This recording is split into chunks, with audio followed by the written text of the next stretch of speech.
नमस्कार, डिप्सन किचनमध्ये आपलं स्वागत आहे। आज आपण इडली रवा करणार आहे। त्यासाठी मी इथे 3 वाटी इडली रवा घेतला आहे आणि 3 वाटीसाठी 1 वाटी उडद डाळ घेतली आहे।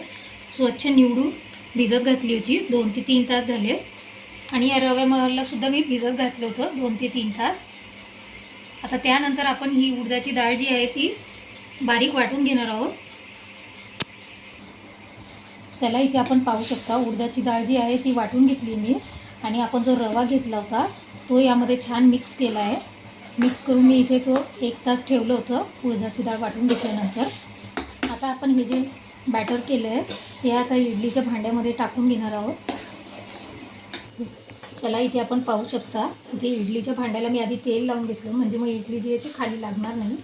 आणि हे जे बॅटर आपण केलं होतं ते आता या इडलीच्या साच्यामध्ये टाकून घेणार आहोत। पाहू शकता आपली जी इडली आहे ती रेडी झाली आहे। अगदी मऊ आणि लुसलुशीत अशी झाली आहे आणि इन्स्टंट इडली आहे। व्हिडिओ जर आवडला असेल तर नक्की लाईक, कमेंट आणि सबस्क्राईब करून शेअर करा। थँक्यू।